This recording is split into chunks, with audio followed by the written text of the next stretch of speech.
There's something different about the silence in the woods.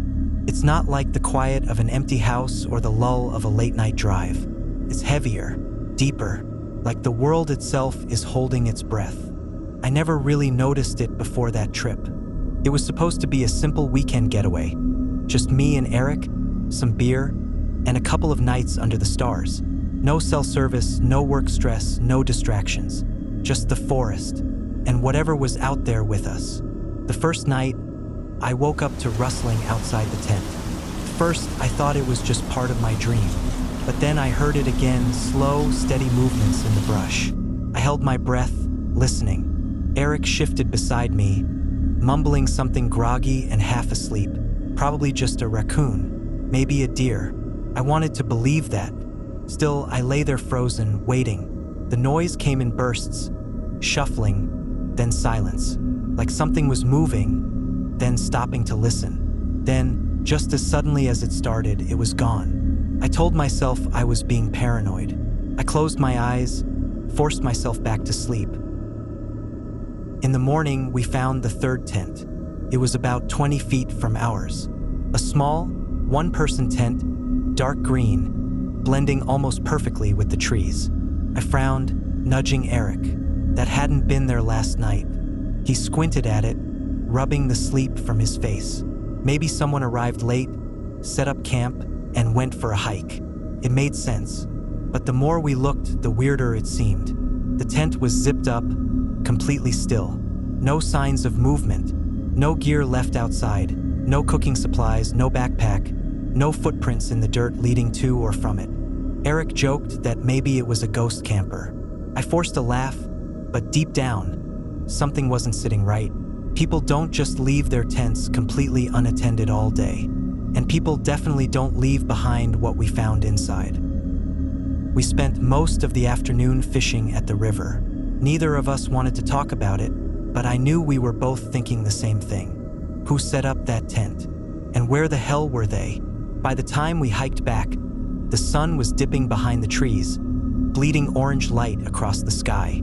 The third tent was still there, untouched.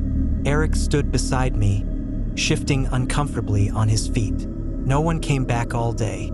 I didn't answer. A few minutes passed. Neither of us moved. Neither of us wanted to be the first to say it. But eventually, we had to know. Eric knelt down, hesitated, then gave the zipper a slow tug. The fabric rustled as the entrance peeled open. Inside, there was no sleeping bag, no backpack, no supplies, just a pile of neatly folded clothes. And a knife, a long hunting knife, its blade smeared with something dark, dried into the metal. Eric stared. I stared. Neither of us spoke at first. Then he swallowed hard, muttering something about animal blood. Maybe a hunter left it behind. But I could see it in his face. He didn't believe that. Neither did I. We packed up before the sun was fully down. I moved fast, rolling up my sleeping bag, shoving everything into my pack with shaking hands. Eric wasn't arguing. Whatever was going through his head, he'd reached the same conclusion I had. Staying another night wasn't an option. The tent zipped, the fire smothered, the gear hoisted onto our backs. I cast one last glance at the third tent. The clothes were still folded perfectly. The knife was still there, and the forest was still too quiet, like it was waiting. We hiked back to the car in near silence. I kept expecting to hear footsteps behind us, twigs snapping under someone else's weight, but there was nothing, just the heavy quiet of the woods. When we finally reached the car, I let out a breath I hadn't realized I was holding. Eric slammed the trunk shut, shaking his head. We should tell someone. I wanted to agree, but what would we even say? That we found a tent with a knife in it? That the woods felt off? No one would take that seriously. I climbed into the passenger seat and shut the door. Eric turned the key in the ignition. The engine rumbled to life. Neither of us looked back as we drove away. A week later, I was scrolling through the news when I saw it. Hiker's body found in remote forest. Police investigating possible foul play. My stomach dropped. The details were vague. A man had gone missing in the same area we'd camped. His body was discovered near a trailhead. The article didn't say how he died, but I think I already knew.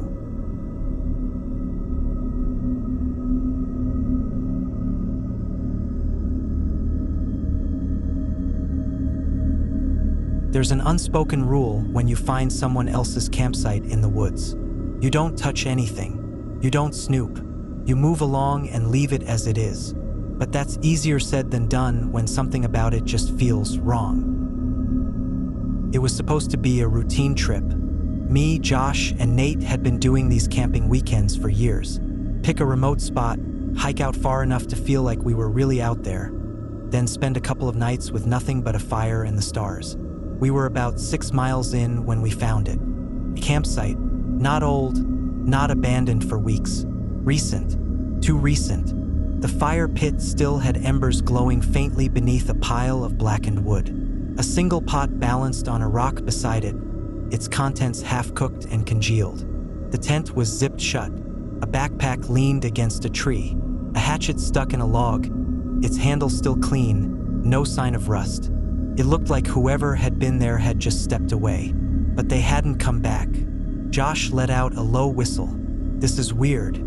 Nate shifted his pack higher on his shoulders, frowning. Maybe they went to find water. Then why leave their backpack? And their food? Something wasn't right.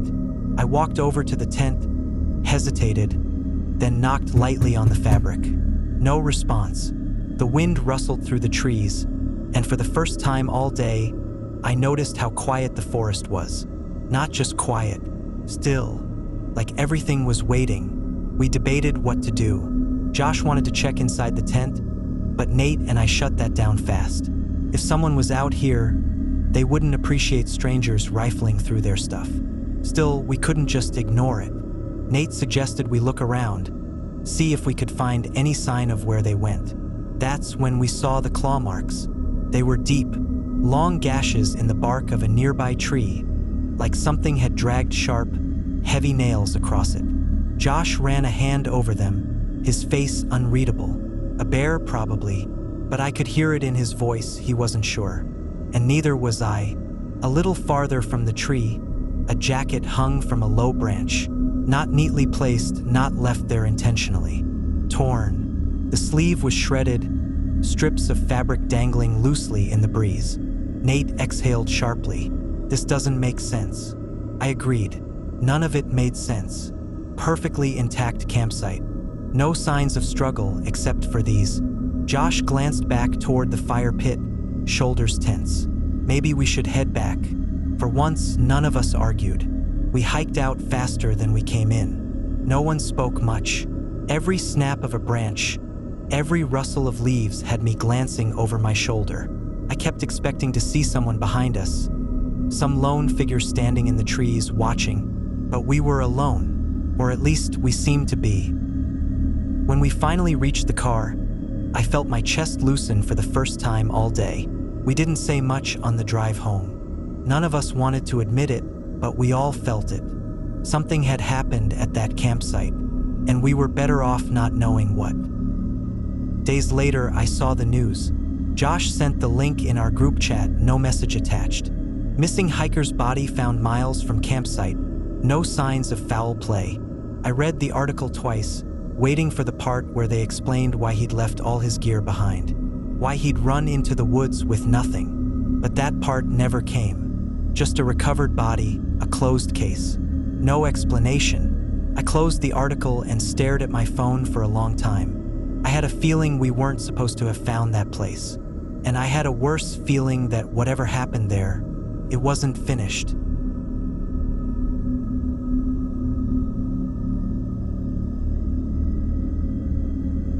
If you're drawn to tales like these, consider subscribing to Spectral for more chilling entries waiting to be uncovered. And if you have your own haunting story that you'd like featured in an upcoming compilation, we'd love to hear it. Just email us at spectralentries@gmail.com. Now, let's get back to the video.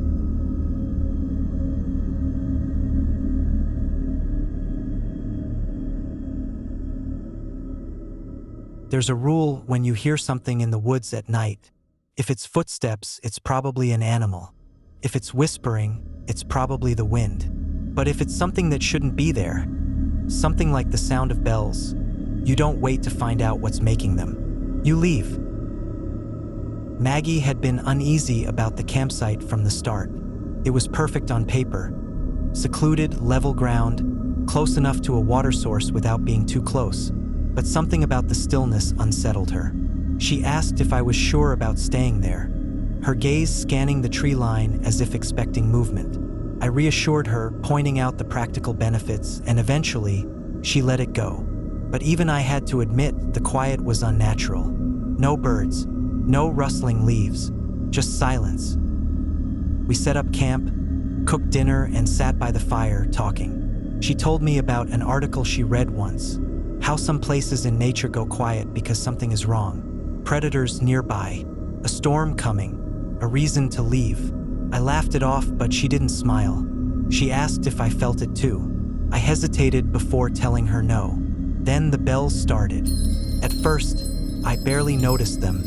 Soft chimes in the distance, faint enough to blend into the night. Maggie stopped mid-sentence, tilting her head. She asked if I heard that. I listened harder.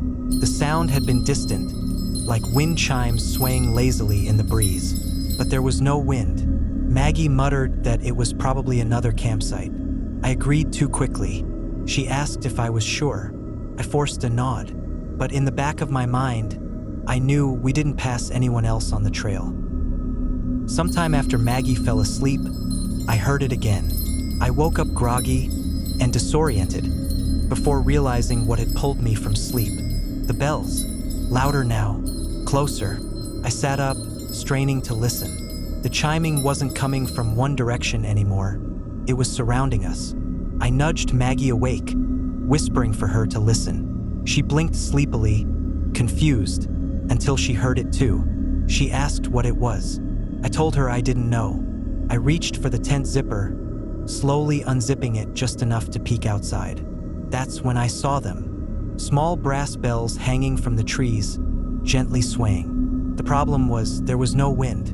I zipped the tent shut fast. Maggie asked what I saw. Bells, I told her. Someone put bells in the trees. She went still. That wasn't there before. I shook my head. We would have noticed. Then it sank in, someone had been here, while we were sleeping. Maggie whispered that we needed to leave. I had already started packing. We moved fast, shoving our gear into our bags without caring about the mess. Every second, I expected to hear footsteps outside, or worse, voices. The bells kept chiming, soft and steady. But in the silence between each ring, I swore I heard something else. Breathing. The hike back to the car was brutal. We didn't use flashlights, didn't speak, just moved, listening for anything behind us. The chiming faded with distance, but that didn't make either of us feel better, because someone had put those bells there, and I had a sick feeling they were watching. At one point, Maggie grabbed my arm, whispering for me to stop. She pointed ahead, a figure, standing between the trees, not moving, just watching. I pulled Maggie forward, forcing her to keep walking. We didn't look back. We didn't stop until we reached the car. Didn't breathe easy until we were miles away from the park. Later, back in town, we stopped at a gas station. While Maggie grabbed water, I pulled out my phone and started searching. I expected ghost stories, legends, maybe some folklore about spirits in the woods. What I found was worse. Hunters sometimes use bells to mark traps. But some people who don't want visitors, use them as a warning, a signal to others, a way to let them know someone's there. And if you don't leave, well, I'm just glad we didn't find out.